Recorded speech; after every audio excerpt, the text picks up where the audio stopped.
Alors, j'ai vu cette semaine que les inconnus se sont reformés. Ah si, regardez ce sketch, si volontairement mal joué qu'ils subliment leur talent. Stéphane, je n'ai pas peur de te le dire en face. C'est mon peuple, c'est mes frères. Ne me dis pas des choses pareilles.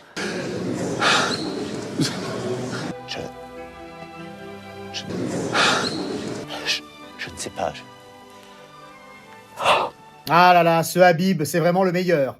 Oh, j'assume pas ce jeu de mots. Bon, avant toute chose, on est tous d'accord pour dire que ce qui est arrivé le 7 octobre en Israël, c'est une abomination. Mais tu peux pas prendre ce prétexte pour faire pire. Moi, si demain un copain casse un verre auquel je tiens chez moi, je vais pas aller chez lui pour niquer la vaisselle. Je vais laisser passer l'émotion. Je vais mettre au point une stratégie, et quand j'irai chez lui, je lui piquerai une fourchette et une cuillère, histoire d'égaliser le score.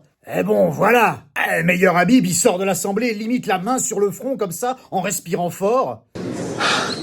Alors, on dirait qu'il a une patate chaude dans la bouche et qu'il peut pas avaler. Ah, une chose est sûre, hein, si la dignité essaye d'aller chez lui, appelez les flics, elle s'est perdue en route. Et il dit qu'il veut pas qu'on voit ses larmes. Je te rassure, personne les voit. Je dis pas que le mec est pas ému, c'est sûr qu'il est. Je dis juste que s'il veut un Oscar, il est sur la bonne voie.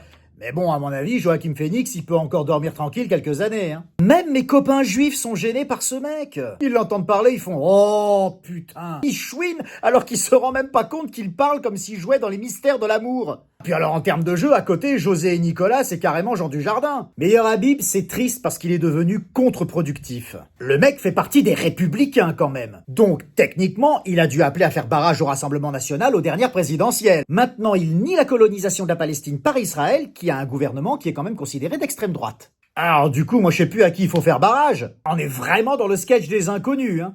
T'as la bonne extrême droite et t'as la mauvaise extrême droite. Puis bon, il justifie tout ce que fait l'armée israélienne, il dit qu'il est sioniste, il te parle de Jésus. Dis donc, monsieur Habib, on vous rappelle de quel pays vous êtes le député? Ah, c'est facile, hein, c'est la France. Vous savez, là où on a instauré un truc qui s'appelle la laïcité. Alors on fait chier les musulmans pour qu'ils se cachent, on emmerde les chrétiens en leur demandant d'enlever les sapins et les crèches dans les mairies à l'époque de Noël. Bah fais pareil, meilleur. Sois discret sur la question religieuse. Dépasse un peu cette question si on veut construire un avenir. Ah, les mecs, ils te parlent d'unité d'un pays et ils te foutent en avant ce qui le divise le plus. Sinon, tu peux plier tes petites chemises, tes petits pantalons et tu peux aller t'installer en Israël, hein. Promis, on te retiendra pas. Alors c'est sûr qu'en ce moment, c'est un peu bruyant. Ah bah t'as intérêt à emmener des boules qui est si tu veux faire une nuit complète. Mais bon, tu vivras ce que ressentent nos députés qui roupillent sur les bancs de l'Assemblée et qui se réveillent en sursaut quand tu prends le micro. Non, parce que vraiment, monsieur, avec tout le respect que je vous dois, et avec tout ce qu'elle s'est pris dans la gueule le 7 octobre, la population des civils israéliens n'a vraiment pas besoin de soutien comme le vôtre en ce moment. Quant à nous, petits Français, on voudrait juste être représentés par des gens qui ont un peu de hauteur et qui vont prôner la paix.